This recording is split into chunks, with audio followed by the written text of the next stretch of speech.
Hey, Myra Cassidy here, and really quickly, I just wanted to make a real brief announcement. It is open. It is open. That is right. My private Facebook group is open. I'm new to the face group thing, but it's a necessary thing. This Facebook group is what's missing. It's what's missing from the conversation of religious trauma in the space of people who are Jehovah's Witnesses. Now, as I've come to understand religious trauma and religious trauma syndrome, and that I have it, I have just been blown away. Blown away. And I'm very, very interested in this field. I'm going to bring my all to it. And I know that this is what my career will be to a certain extent moving forward, along with all the other things that you may see me doing. Of course, like I'm a freelance writer, that's a different area. But when it comes to what I'm doing, there will always be a space for me to talk about religious trauma and religious trauma syndrome because I have it. It's a problem.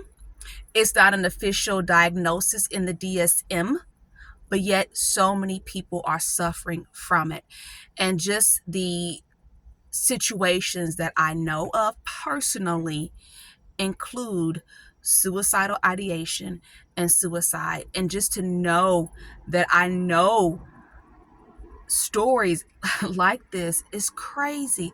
It is crazy that I have so much in common with so many people from other religions, other backgrounds, from a white Amish man to, I don't know, just so many different people across the board are suffering from religious trauma, and we all have the same story, different religions. So what I wanted to do was bring in the perspective that is missing from what I am seeing.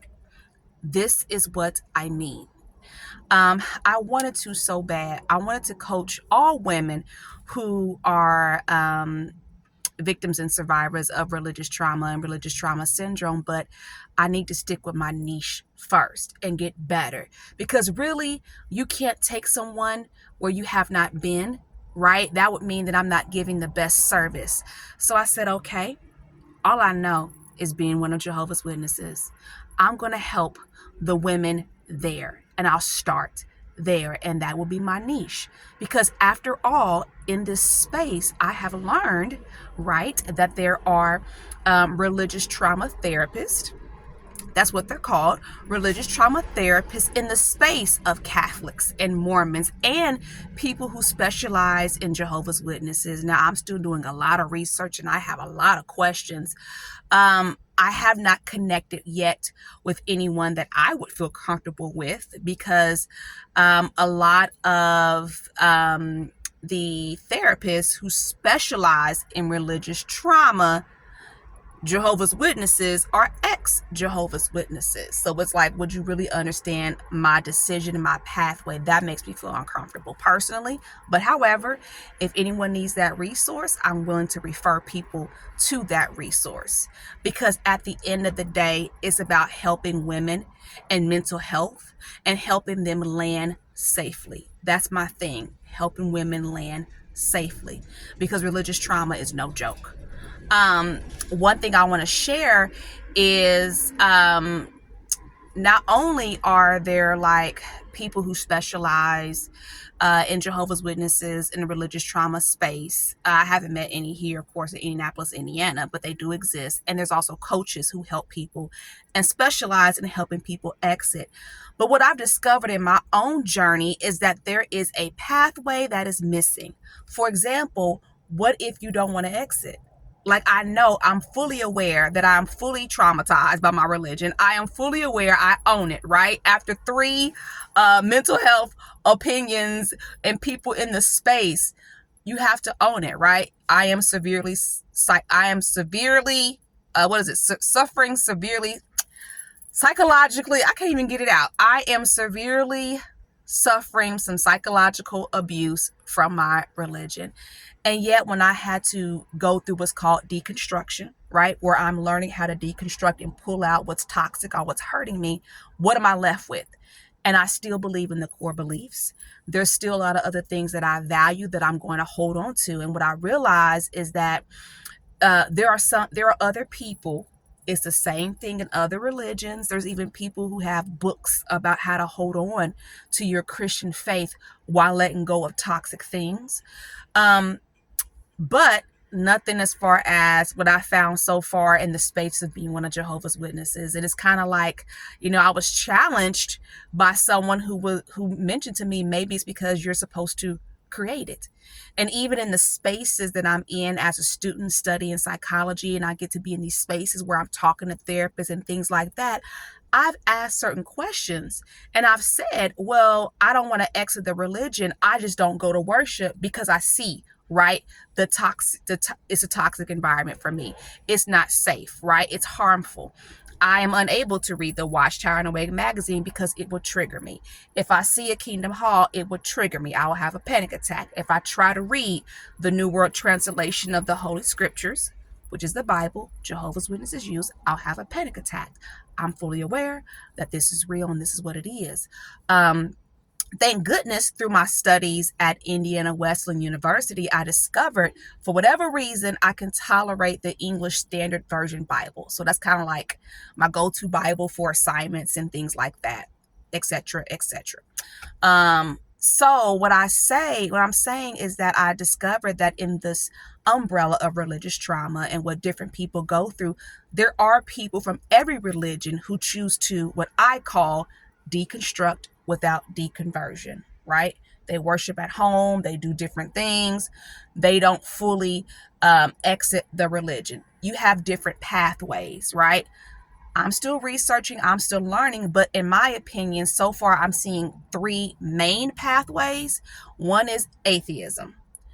Second, people just go to a different religion. Or the third, people do what I call deconstruct without deconversion, right? You just take away the toxic parts and hold on to those pieces that you love and you hold dear. So with this, I'm saying my private Facebook group is now open, and it's for women who are Jehovah's Witnesses. I call it Sisters Living with Religious Trauma Syndrome. Sisters living with religious trauma syndrome. But here's the thing, you probably don't even know you even have it. So I'm going to give you some real quick definitions. I've been talking a long time. I didn't mean to talk this long. Really quickly, my Facebook group is open, but also my private coaching group, looking for 10 ladies. It is a membership program, just $10 a week, starts in December. And we're going to really get into it. It's a program to help you heal, right? It's set up and designed that way. And at the end of the day, what I'm trying to do is give women the gift of community, which is something that I didn't have on this journey. I had to fight hard, and I know the struggle. By the way, here's our shirts. It says, yes, sis, I got you. And then we have Community by Mira. And this is a community where it's not like, oh, let's listen to Mira. No, I'm just facilitating and sharing information and the resources. This is group coaching. You got to figure out what's best for you. Each woman has to figure out what's best for her journey on this spectrum. It is a safe place to process and to deconstruct. Okay. If someone is like, hey, Mira, I'm done, I want to fully exit. Well, here's your resources. Hey, I know some really great therapists. Here's your resources. Okay. But really quickly, been talking a long time. Let's get off it. Let me get out of here. Okay. And get off of here. Okay. Here we go. I want to give you some clear definitions of kind of what you may be experiencing. The anxiety, the depression from the fact that you can't go to the hall. Can't is a big word, right? And I know what that feels like. You just go, I can't. And you don't know why. I can't. And you don't know why. I can't. So there's definitely symptoms. You can have PTSD or CPTSD, anxiety, depression, like I said before, suicidal ideation, all because of the religious trauma. Okay, let me give you two specific definitions just so you can get an idea of how this is defined. Religious trauma, the physical, emotional, or psychological response to religious beliefs, practices, or structures that overwhelm an individual's ability to cope and return to a sense of safety.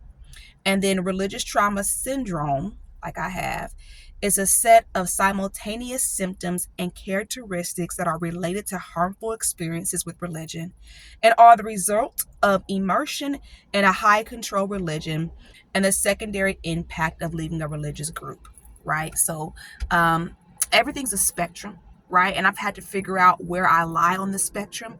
And another reason why this is so important is because I see the religious trauma in my youngest child.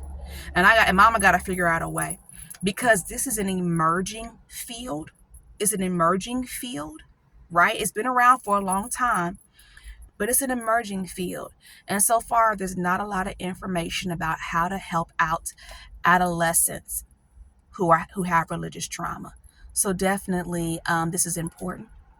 Definitely, I'm about solutions. This is a solution. So sis, I got you. What this is probably going to look like is I'm looking for women who are Jehovah's Witnesses who are inactive.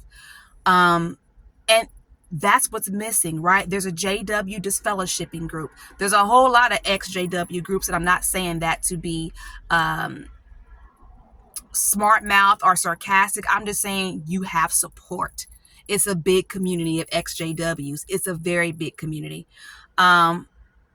But even if you want to join that community, don't be angry, because there's a lot of angry people in that community too, and that's not healthy, okay? And with religious trauma, let me explain this to you, why this is so important that you have a support group. Because to heal from religious trauma, you have to start not going to the Kingdom Hall. That is where you start. You have to start backing away to even heal, because you cannot heal in the same environment that made you sick, and that is a fact. And as we talk more, I'll tell you about how I threw back my baseline trying to make that statement not true, but that's another story in itself. I've been talking for about 12 minutes, which is really longer than what I wanted to talk. But long story short, I hope I've shared some beneficial information. And yeah, hey, it's open. It's a private Facebook group. Please read the terms and conditions. What we do not do in this group is invalidate. In this group, we normalize, we validate, and we support. And we do not use witness gaslighting terms. Just be forgiving. This is not the space for that. The elders are imperfect. This is not the space for that, because something's wrong between the elders, the pioneers, the publishers, and family units for you to have religious trauma. This is a space that is safe for you to be heard. Okay? All right. More to come. Happy Tuesday.